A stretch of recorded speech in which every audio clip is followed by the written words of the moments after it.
And I want to start with an apology. Professor Manuela Consonni wanted to introduce Zarin and open this meeting, but her mother she's hospitalized, and so she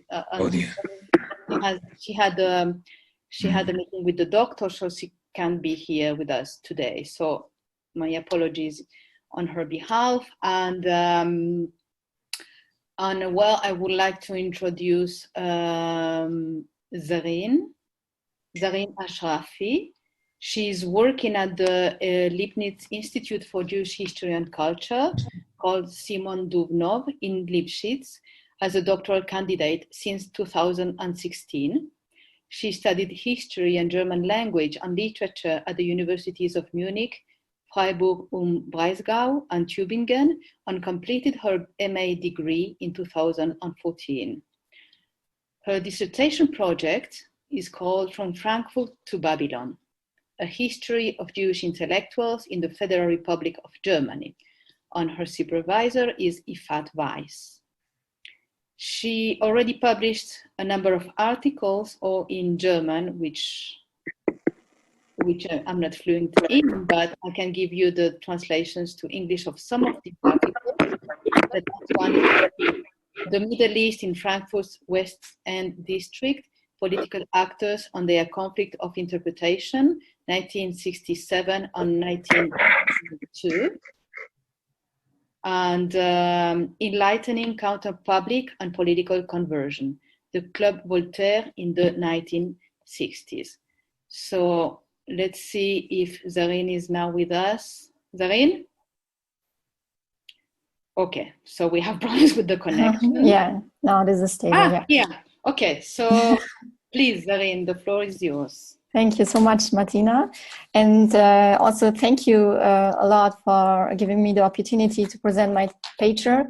In fact, this is let's say, an outline of my dissertation project, and I would like also to share already some results with you. So yes, I'm looking forward to the discussion after my presentation. So, intellectual exile. On the eve of January 29, 1987, a tiny, inconspicuous bookstore in the German city of Frankfurt turned into an intellectual center of attraction for its numerous visitors. The name of this bookstore was Land in Sicht, Land in Prospect in translation. Since its founding in 1978, it became a focal point for the left-wing milieu, a milieu that had relocated from the former hubs of the 68 movement in Frankfurt's neighborhoods West End and Bockenheim to find a new place for their activities in the city's district of Nordend. There again, a number of leftist cafes, pubs and bookstores were opened, which soon became popular meeting places for the left-wing milieu. Above all, publishing houses and bookstores played a key role in the lives and for the actions of leftist groups, since they fulfilled essential functions. Not only did they satisfy the hunger for reading and knowledge of the young primary student generation, due to their selection and distribution of text and theories, they also evolved into centers of communication and information for the left, and thus into focal points of the movement. The bookstore Land and Prospect joined this tradition of left-wing book trade, though by the end of the 1970s, the importance of communicating and informing clearly outweighed that of organizing and moving that used to be the central issues during the 1960s.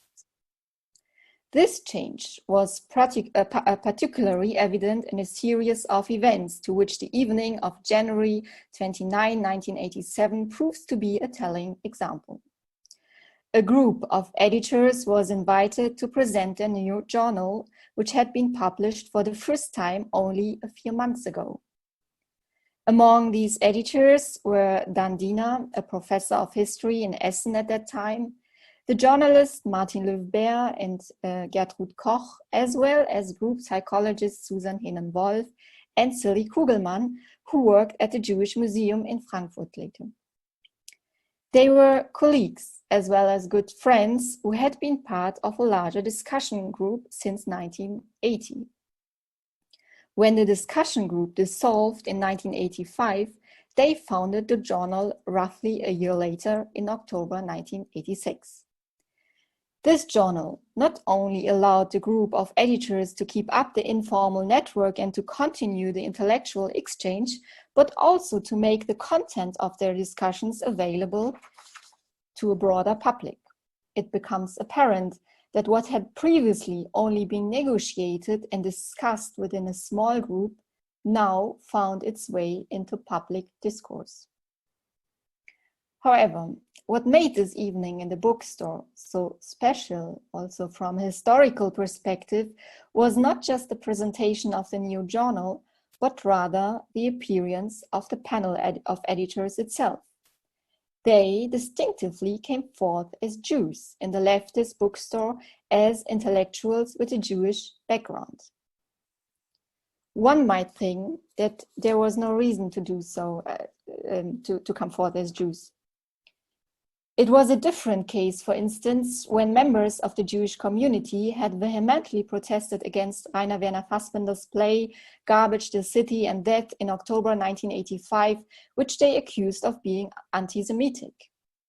However, anti-Semitism as well as other Jewish themes were not subject of the event in the bookstore.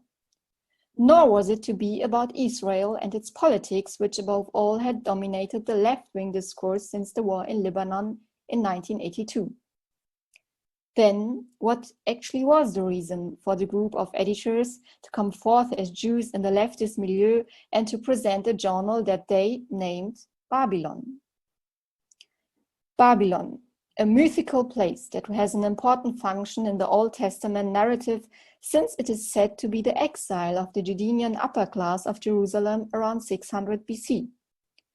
Babylon thus marked the beginning of the Jewish diaspora that lasted for thousands of years.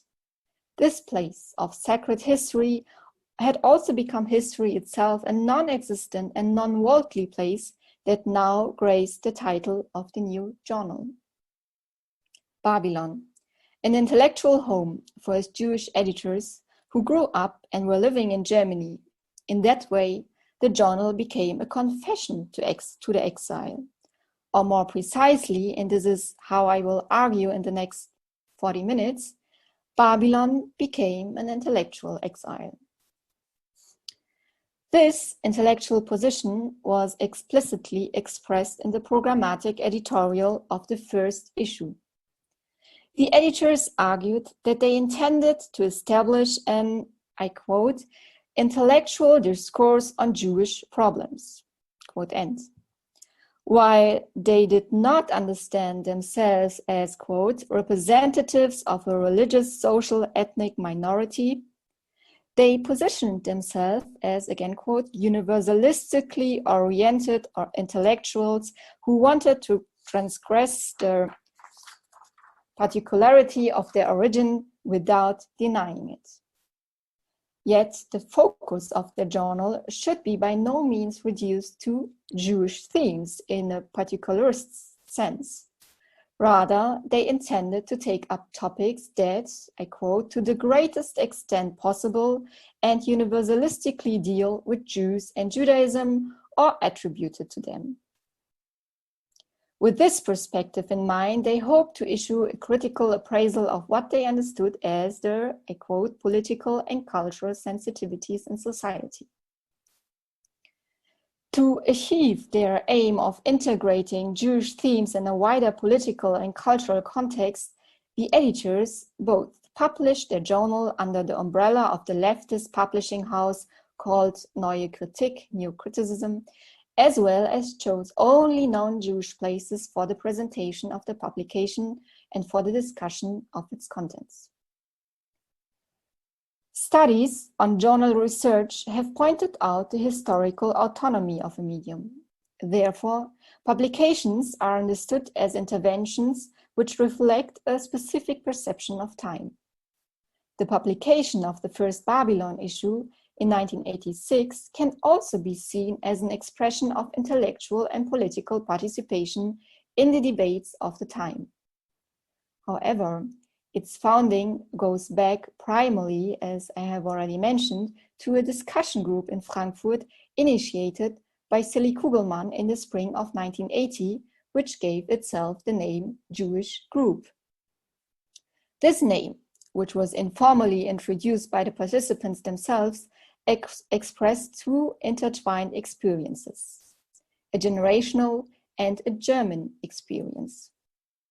Thus, the 40 to 50 participants of the discussion group belonged to a generation of Jews in Germany born in 1945 or shortly after. Many of them grew up as children of Holocaust survivors or persecutors in the successor state of National Socialism, or in other words, in a country which was the land of the murderers for Jews all over the world. The general call was to leave the blood-soaked German soil and never to set foot on it again. The majority of this generation had spent their childhood in the city of Frankfurt. In the 1960s and 70s, they were politically and intellectually socialized in one of the evolving centers of the 68 movement. Thus, with the founding of Babylon in 1986, an intellectual constellation emerged which did not exist elsewhere in the Federal Republic. Accordingly, Frankfurt's history and social developments provide important explanatory aspects for the history of the Jewish group. After the war, the city was part of the American occupation zone and hosted the headquarters of the American Armed Forces. The presence of the American authorities had accelerated urban and economic developments. Frankfurt's infrastructure was rebuilt at a much faster pace than in other German cities that had also been destroyed during the Second World War. The American presence bestowed Frankfurt with a modern and universalist appeal that made the city attractive for numerous Jewish and non-Jewish returned emigrants. Many of them had been politically active and had belonged to the labor movement. At the same time, trade unions settled in Frankfurt. A political culture developed that gave the city a significant social profile. However, these rather politically motivated remigrants did not necessarily have also an effect on the Jewish community. Nonetheless, in the perception of the younger generation of Jews, they transformed Frankfurt into a Jewish space simply through their presence. I quote, "Beneath the great hub of Frankfurt, Jewish lawyers, intellectuals, journalists, politicians settled," as Dandina said in an interview from 1999. At the same time, a second socially distinct group of Jewish refugees settled in Frankfurt. The American authorities had opened their zone of occupation, Frankfurt in particular, as a safe haven to many Jewish refugees from Eastern Europe. Even after the end of the extermination policy of the Nazis, the Eastern European Jews had been affected by pogroms and persecution, especially in Poland. They chose the American zone as a temporary stopover in the hope of being able to continue the immigration from there to the USA, Canada, or Palestine. In fact, when Israel was founded, most of the Jews who were stranded in Frankfurt decided to immigrate. Only a small proportion, those who could not immigrate for family, health, or economic reasons, remained in Frankfurt. Additionally, in the early 1950s, some Jewish families that went to Israel returned to Germany, many of them to Frankfurt. Like hardly any other German city, Frankfurt, as the metropolis at the Main River, was thus characterized by a plurality and diversity of Jewish lives and destinies in the immediate aftermath of 1945. Even though the future of Jewish life in the successor state of National Socialism was clearly rejected by the Jewish communities outside Germany, there was a small number of German Jews who were willing to stay. It was these peoples who re-established Jewish communities and shape Jewish life after the war. In the mid-50s, these people started to negotiate the question of future, mainly through the issue of how to shape the education of the younger generation in order to maintain a Jewish community in Germany. As a consequence of these deliberations, religious instructions were offered and youth associations initiated. In addition to that, new youth centers were established in the large communities of Western Germany between 1958 and 1962. These had the primary purpose of, I quote, giving the Jewish youth their own attractive recreational home to keep them from following the attractions of their surroundings. Quote end. From 1959, in the larger communities, local groups of Zionist youth were founded.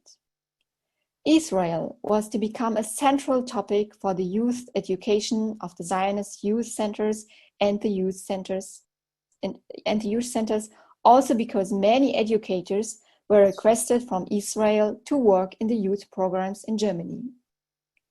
The Israel-oriented education provided in these institutions, which had the Aliyah as its goal, did indeed influence the decisions of many young Jews growing up in Frankfurt. After finishing school or studies, a significant number of them saw their future in the Jewish state.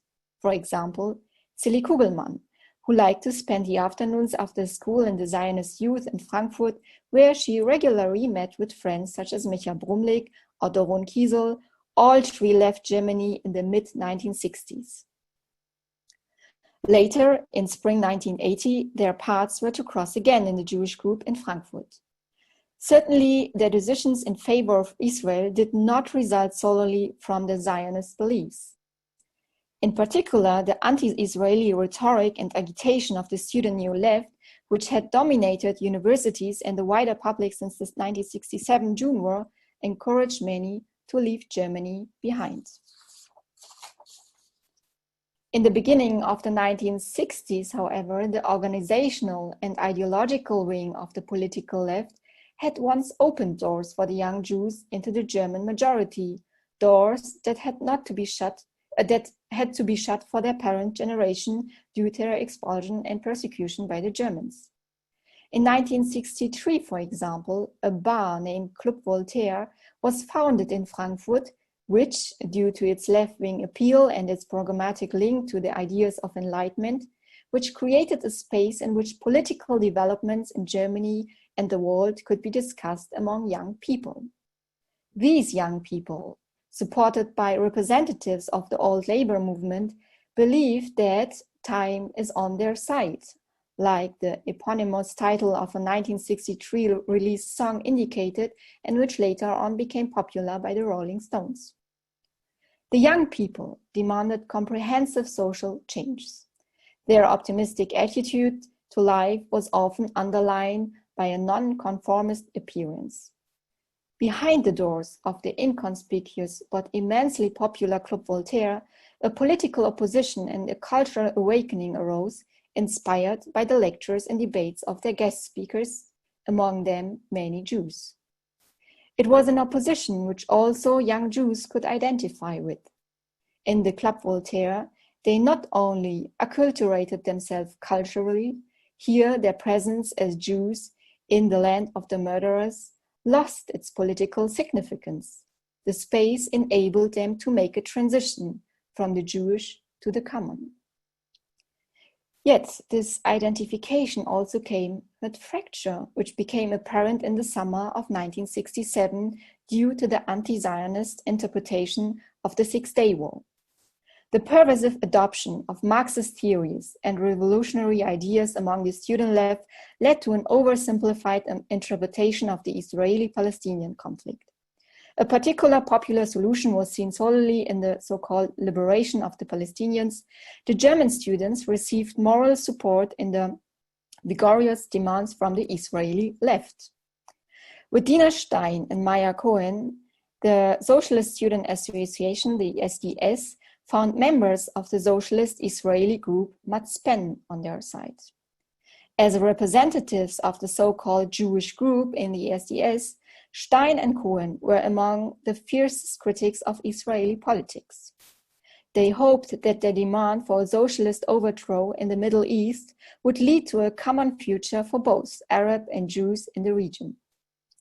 From 1969 onwards, they also worked with the nationalist-oriented Fatah-related Palestinian student group in Frankfurt, even though the demand of an exclusively Palestinian state, as espoused by Fatah and the PLO, was almost contrary to their own political ideas.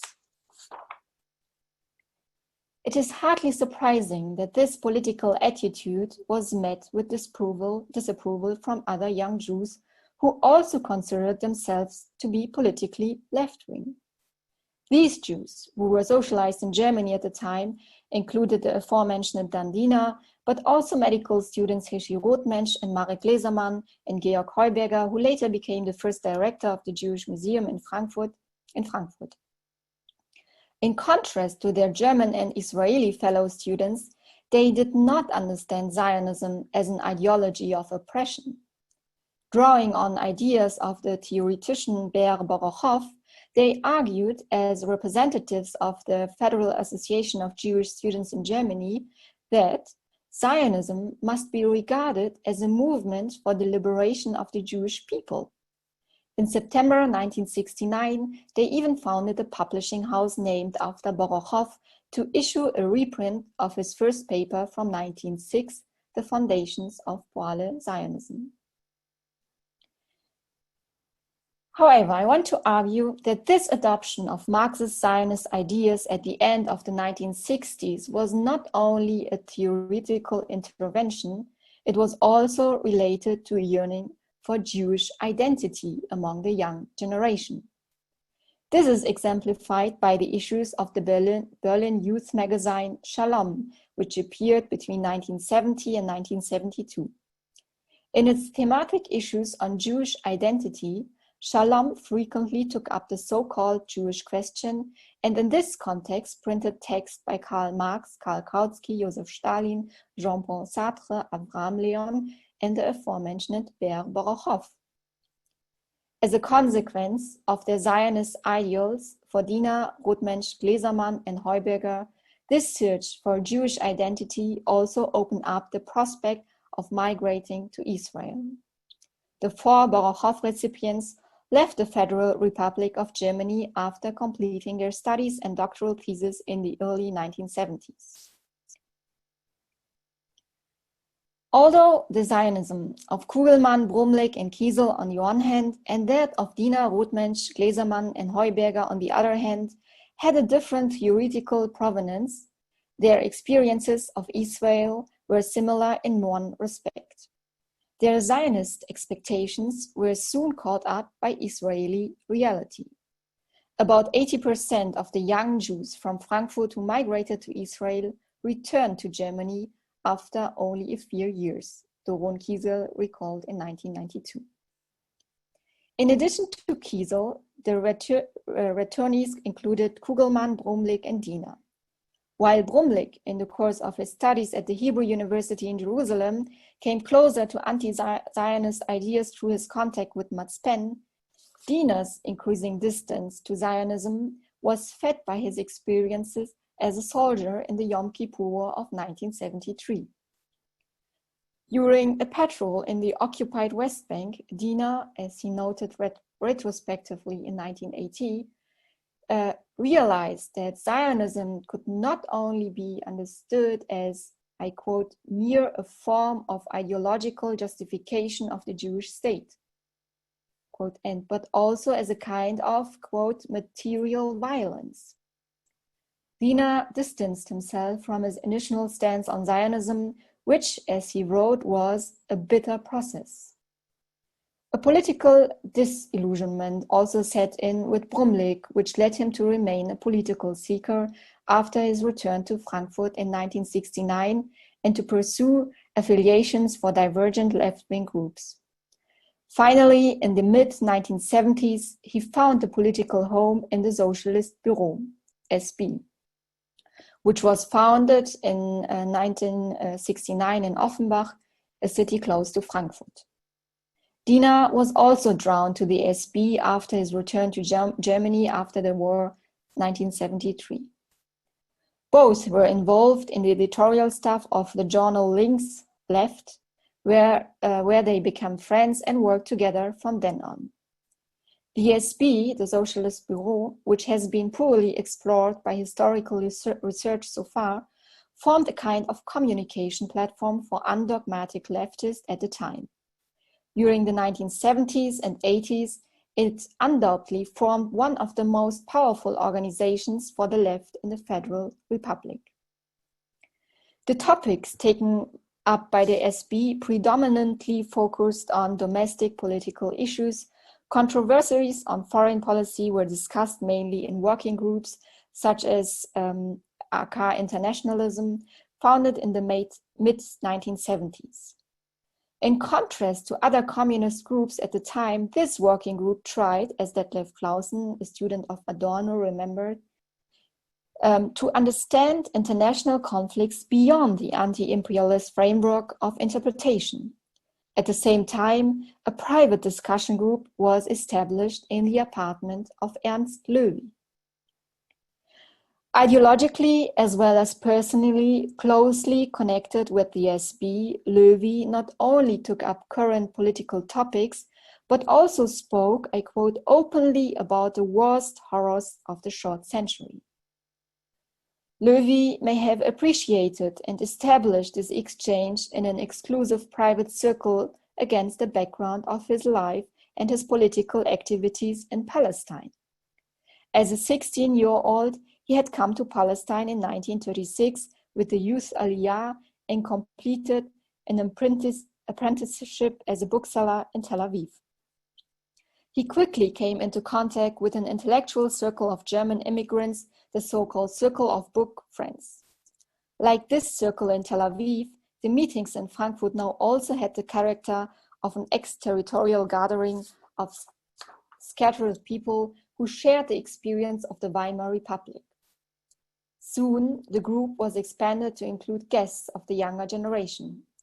Leftist Jewish as well as non-Jewish students who were members of the SDS until its dissolution in 1970 were mostly brought in by Ernst Löwy's son, Ronny.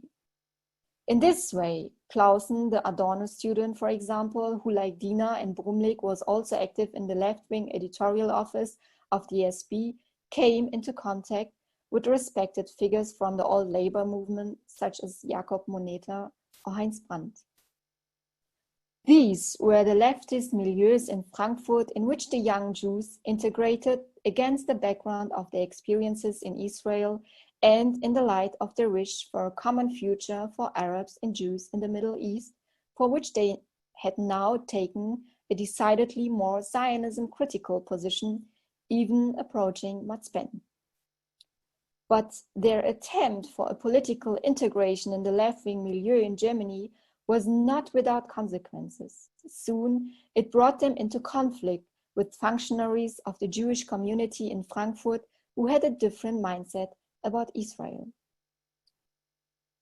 Having stayed in the land of the perpetrators, Jews living in Germany had developed feelings of guilt or a guilty conscience, according to the historian Anthony Kauders in his study on the history of the Jews in the Federal Republic.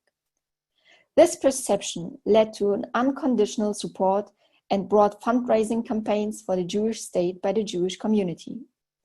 Thus, many of them perceived the Zionism-critical commitment of the German left as well as the leftist Jews as provocation.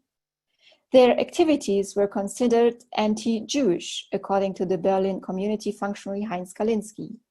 Or, in the words of the Frankfurt community functionary Arno Lustiger, they were seen as an expression of Jewish self-hate.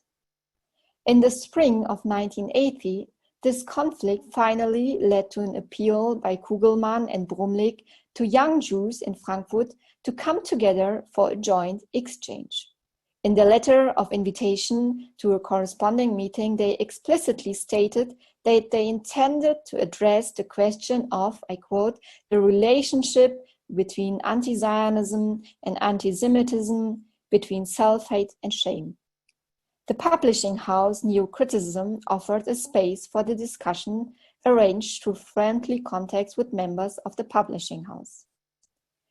At the same time, a second discussion group between Germans and Jews had been established, initiated by the editor of Neo-Criticism, Dietrich Wetzel. Despite all the criticism by the Jewish communities on their view of Israel, the leftist Jews had not been unaware of the difficult relationship of the German left with the state of Israel. In addition to Kugelmann, Brumlik, and Dina Stein, Detlef Clausen, and the American historian and theorist Moshe Postone, who lived in Frankfurt at the time, also visited the publishing house for an intense debate.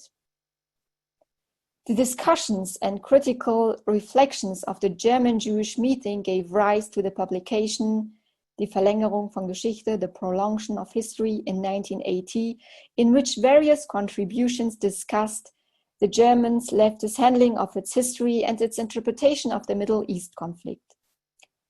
Above all, the volume diagnosed a widespread lack of awareness of the fact, I quote, that Israel had emerged not least from Auschwitz, quote N, a circumstance that had made the attempt of the young Jews to integrate into the left in Germany a constant struggle. For the leftist Jews, this process of integration was accompanied by a self-reflection about their Jewish origins, for which the meetings in the Jewish group offered a possibility. The question of the relation between their leftist self-image, their Jewishness, and their parents' decisions to remain in the land of the perpetrators defined the group's discussions in a similar way as the relation between their personal stance on the Israeli-Palestinian conflict and their dispute with the German left. Yet since the late 1970s, some of the left-wing Jews had sympathized with the idea of, I quote, Jewish identity that in practice anticipates universality. In an autobiographical sketch from 1980, Dan Dina explained, this kind of Jewish identity practically aspires human being and thus accepts the meaning of Jewish particularity. This idea of bringing particular origin and universal demands together was by no means new. It was based on the theoretical considerations of the author and historian Isaac Deutscher, who was born in Poland in 1907 and fled to England in 1939. In Great Britain, his ideas were published in 1967 as a collection of essays under the title The Non-Jewish Jew. In 1977, his book had been translated from English into German and published by Eike Geisel and Mario Offenberg, both leftist activists from Berlin. In the German translation, the work was entitled Die ungelöste Judenfrage, the unsolved Jewish question on the dialectic of anti-Semitism and Zionism, which was certainly meant as a political intervention in the German discourse. Against the background of the intensifying conflict between Jewish institutions on the one hand and left-wing Jewish and non-Jewish German activists on the other, Geisel and Offenberg thought that Isaac Deutscher could provide an answer to the so-called unresolved Jewish question. They considered it to be found in the figure of the non-Jewish Jew. As the editors observe in their epilogue, this term denotes a Jew who has, I quote, crossed the boundaries of Judaism, broken down the restrictions of old thinking, and conquered new horizons. He stands in the tradition of the rebellious heretic and ideological border crosser. As such, the non-Jewish Jew always felt committed to internationalism. For the left-wing Jews in Frankfurt, the figure of the non-Jewish Jew became a concept of identification. Its significance fully unfolded in the course of the 1982 Lebanon War and the war's reception in the Federal Republic. In leftist circles, the war had provoked a moral outrage that was not only expressed in demonstrations and anti-Zionist actions, but was also illustrated by analogies with the singular event of the Holocaust. Some people try to interpret the Israeli war as a final solution, or even as a reverse Holocaust. For leftist Jews, such comparisons were historically relativizing. Additionally, they revealed an ignorance of the Jewish experience. And finally, the criticism of Israel, which was fed up by a proclaimed universalism, concealed the fact that the Israeli-Palestinian conflict is also an extension of German history. The fact remains, Dandina said in a written essay in the German newspaper Tageszeitung. What is happening there is also a continuation of German European history, and whoever wants to understand this misery for the sake of a change for Arab Palestinians and Israeli Jews must learn to understand history as a whole and not least feel responsible for it. Against this backdrop, Isaac Deutscher's reflection on the non-Jewish Jew offered the leftist Jews a theoretical point of reference.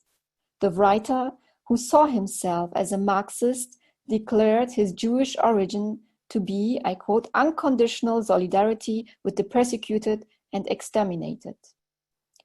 "I'm a Jew," said Deutscher, "because I feel the Jewish tragedy as my own." The origin of his Jewishness thus did not stem from a social, ethnic, or religious source, but rather the past overshadowed by the Holocaust. When the protagonists of the Jewish group, now editors of the journal Babylon, appeared together in 1987 in the bookshop Land and Prospect, Isaac Deutscher's idea of the Holocaust as a point of reference for Jewishness had also become an essential element of their own Jewish self-image. Identification with the figure of the non-Jewish Jew enabled the collective to appear as universalistically oriented intellectuals during the mid-1980s without excluding their own Jewish particularity. However, the group deviated from Deutscher's ideas in one important aspect.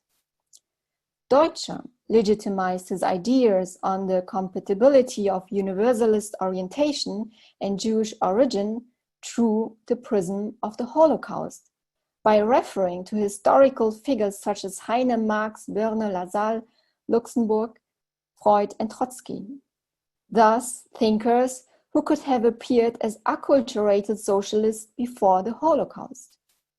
By contrast, the young Jewish intellectuals established a new reference.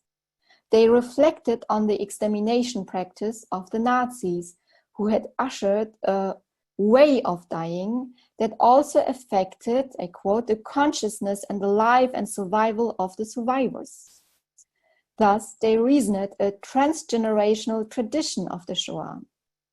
In this respect, they deliberately departed from Isaac Deutscher's approach, who attempted to inscribe the historical pre-Holocaust figures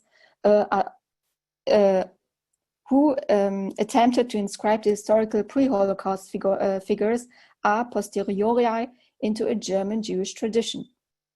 They avoided to perpetuate the conceivable Jewish-German existence of integration and acculturation before the Holocaust. Through their necessary divorce from the leftist movement that in fact had become a German movement, they rather developed a Jewish self-understanding which helped them to replace the concept of future with the concept of history and particularity. Ex negativo, particular Jewish experience as well as history determined the relationship between Jews and Germans after the Holocaust.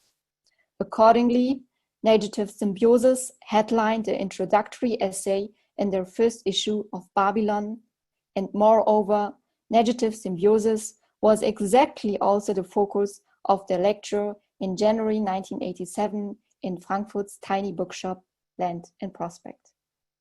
Thank you very much.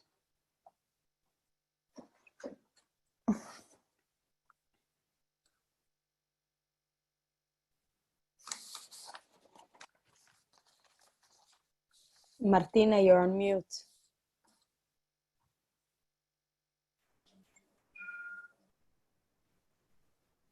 Can you hear me? Can you hear me? Yes, I can. Okay. Thank you. Thank you, Lydia. Thank you, Zarin. An amazing presentation, very stimulating. Please, if you have any questions, I will gather some questions. You can write them on the chat if you already have some of you.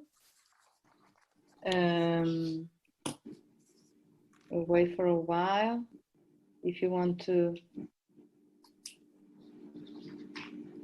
write.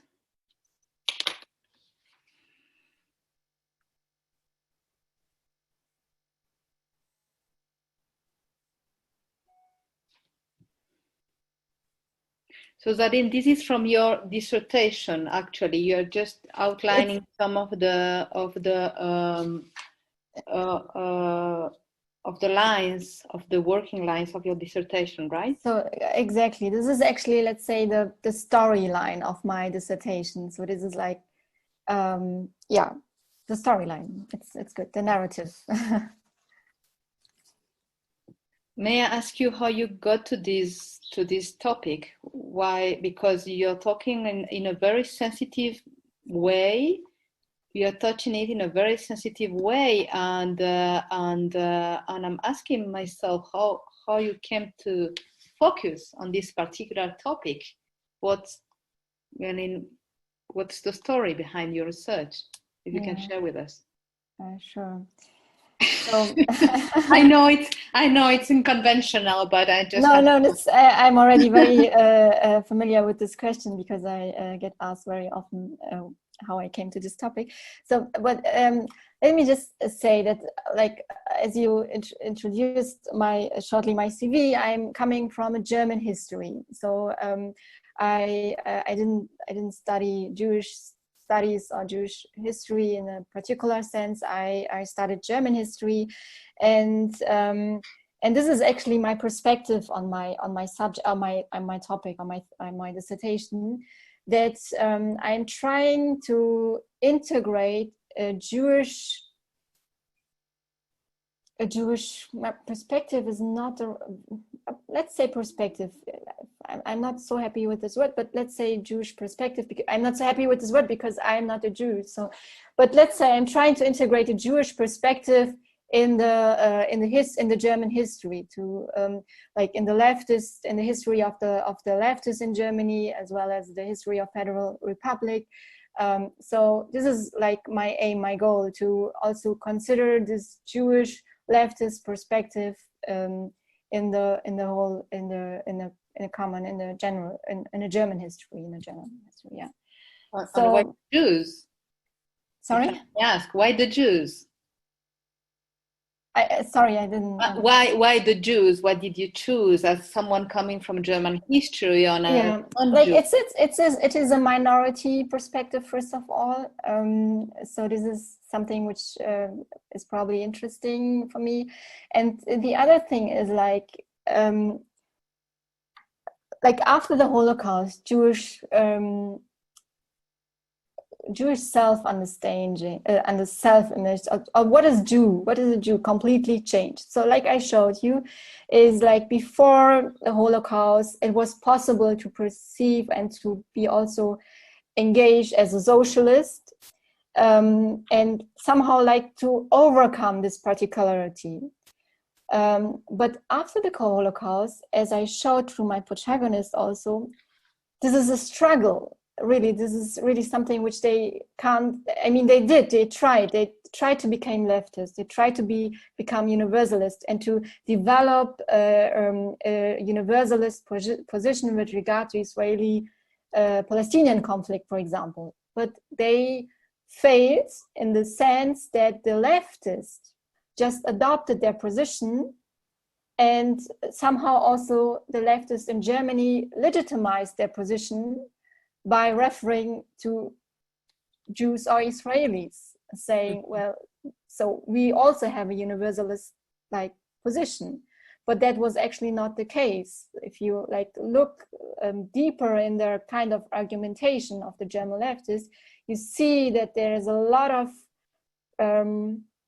let's say, residual left anti-Semitic argumentation, which is quite problematic. And this is what I have to show, that there is a difference between the universalist left, let's say universalist, not leftist, universalist position of the Jews than of the leftist. Yeah. Before I come to the questions, because we have questions now, Yeah. and just to make it, because you said it's interesting because we're talking a minority, or you spoke of this struggle. I think that's what related to negative symbiosis. I think you said on your talk.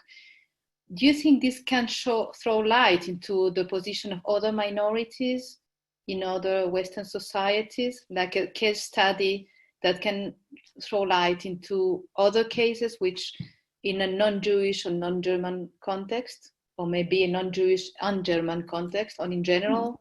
You can just, make some hypotheses. Yeah, I don't, so okay, just very quickly, I don't think so, but this is something which I don't want to say that it's just not possible. I just want to again emphasize on the fact that the word symbiosis is something which comes from a German Jewish tradition. So the question of symbiosis, German Jewish symbiosis, you can follow it through the whole, from the beginning of the shape of the modern world. And so symbiosis, and Dandina is exactly referring to this word of symbiosis, that they say, and somehow German and Jews left or still are connected, but not anymore like before the Holocaust, as a kind of cultural hybrid, I don't know, symbiosis, but moreover as a negative, means that the Holocaust is the reference point, which so there is some uniqueness, you mean, yes, to this case. Correct. Thank you, Zarin. Thank you. So I'm going to ask. I'm going to start with the first question from Noah Beninga. You can see it on the chat, and the question is: do you treat the influence, importance of this group of historians on historical discourse in contemporary Israel, Germany?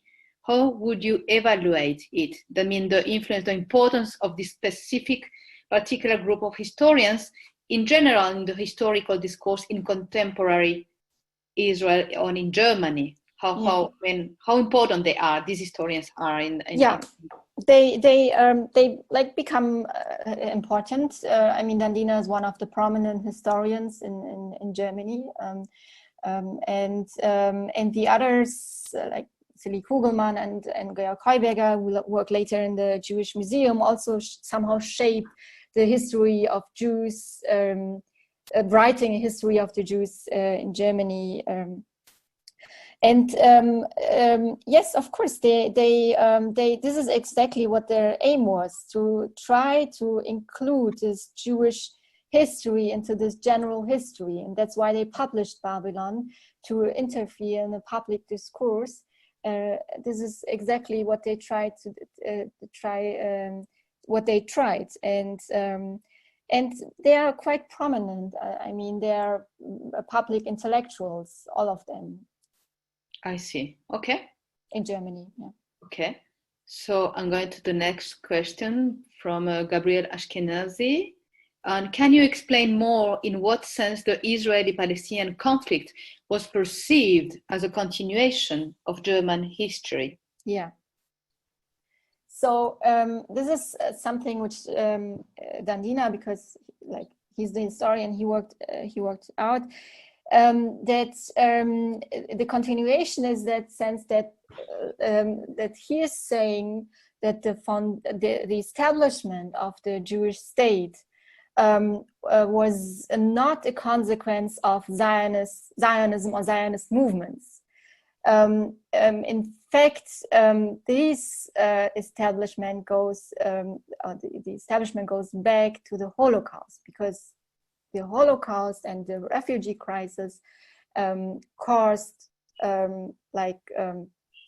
this kind of looking for refuge somewhere else in the world, especially in Palestine, and Jews survived the Holocaust by going to Palestine, and the establishment, the foundation of the state, is something which can't be explained just by Zionism. And in that sense, it means it is a continuation of German European history, of the history of anti-Semitism, of Holocaust, of the, yeah. Okay, thank you, Zarin. I think it's very clear. And one more question from Irit. Okay, I think it's maybe Irit Chen. Okay. How did the overall German society reacted to the Jewish group, if at all? Did their intellectual work also influence the more official levels in Germany on Israel? So first of all, about the German society on the reactions to these activities, on the one hand, on the other hand, if they had the influence the more official levels in Germany on Israel, if you have some information about that, because we know it's a work in progress. So yeah, actually, this is both questions are quite interesting, and yeah, I was here in Israel to do this research because to get to know more about these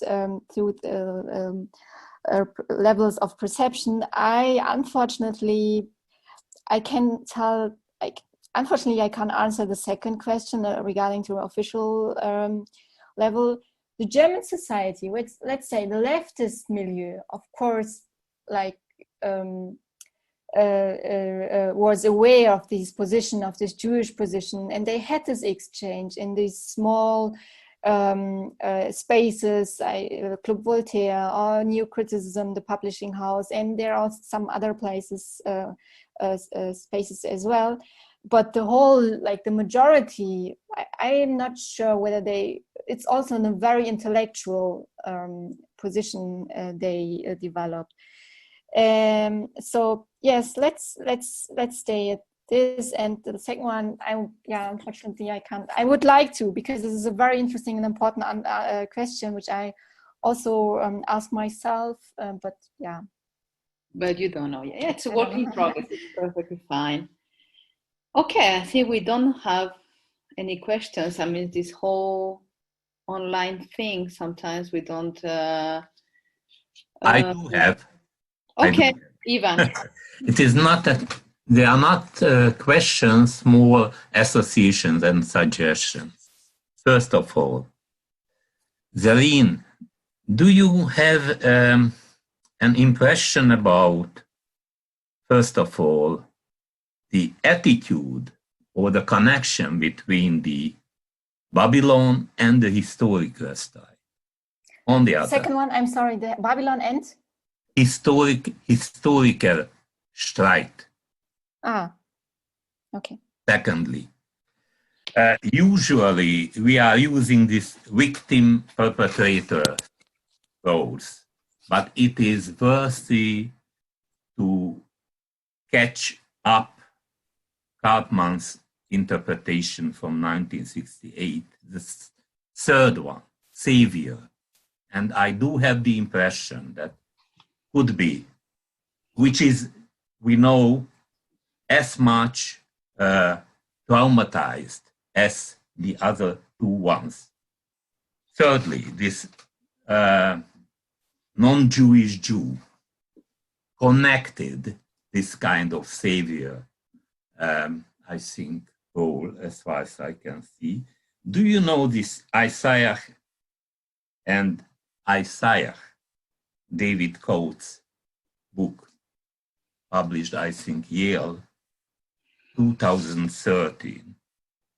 And finally, is it any connection between the Frankfurt Schule and this Babylon? Thank you for your very interesting work. Yes, very promising. Thank you so much. 4 points, which I'm very happy that I presented here my dissertation. At least the suggestions helped me a lot to go to think further and to go to work on it. further. So yes, so regarding to your first and your last point, which were a question, so I would like to try to respond on it. The other ones I noted and I take it with me. Yes, there is of course the Babylon editors were also engaged somehow in the historical stride, not in the sense that they like published in newspapers and so on, but what they did, actually this book of the prolongation of history or something, which was it, the prolongation of history, the Verlängerung, is somehow kind of an answer to this, also to this historical, to the Historikerstreit. So there is not a, let's say, I'm ending in 1986 by the foundation of Babylon. I'm ending and going back and trying to explain how it came to this foundation. So I'm not going further in this history, but in my story. But yes, there is an engagement. I noticed, but I can't explain how deep and exactly also to precise the arguments. And the last question. Babylon and the Frankfurt School, and there is the difference. What we can also see, like the German leftist always refers, like in the 60s, 70s, Adorno and the Frankfurt School, not Horkheimer so much, but Adorno and Marcuse. These were the figures to whom the German left referred always, and later on, like. In the end of 70s, 80s, you see like more distance from the critical theory and more an approach to the post-structuralism theories in the German leftist reception of theories. And this is not the case with the Babylon editors or with the intellectual Jews, which I'm dealing with. Actually, Horkheimer was a quite prominent figure and in their thoughts, and also in, so yes, there is a more deeper theoretical connection between the German Jews and Frankfurt School as it was between the German left and the Frankfurt School. So again, how, like, I can't now like summarize the exact theoretical arguments right now, but yeah, I would say there's a very deep connection, theoretical deep connection. Yes, and I don't know this David Coates book. Thank you very much for this. Probably worth it to Thanks. have a look. Welcome. And maybe I have one more question, Zarin. When you talk about this negative symbiosis, and you pointed at the fact that this symbiosis has a history in Germany and in the context of Jews in Germany. What happened with that? I mean, because that sounds like a very negative, very almost impossible place. Negative symbiosis, it's like an almost impossible. How did it, was it solved in any way? Is it still kind of source of conflict and tensions, or maybe anxiety, or I mean, how can you live in this context, living in this intellectual exile, and having the feeling that you are in a relation of negative symbiosis with the society you live in, and in conflict with the leaders of the Jewish communities, and with a difficult relation to Zionism? That looks like a very, very challenging place to live in. But this group of historians managed to stay there, right? If you can expand more on that. I mean, yeah, about it's well, how did they live? Like, this is a very, because they decided to stay in Frankfurt, right? They stay there, they live there, and they stay there. Actually, it's like Dina is like staying, let's say, in two countries. He's commuting between two walls, two spaces, two states, and the others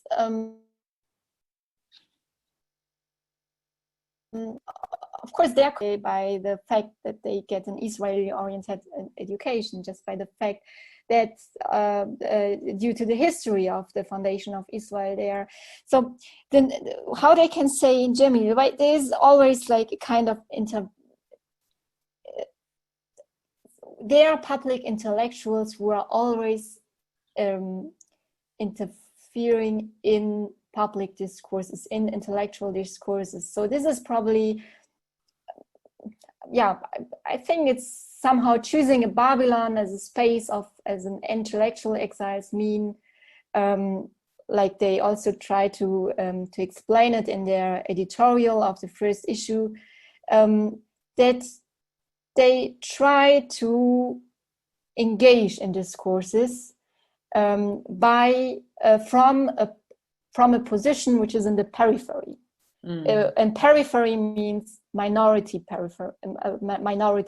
position view, and not even minority, but even more than minority. So this is what I try. Yeah, even more minority. Minority inside the minority, you mean something? Correct, correct. Even minority inside the minority, and yeah. Mm-hmm. Wow. Okay, so that's a difficult place. Any more questions? Anyone? Okay, Zarin. Thank you very much again. Thanks. Thank you. Thank you. Thank you. And thank you. And let's keep in touch.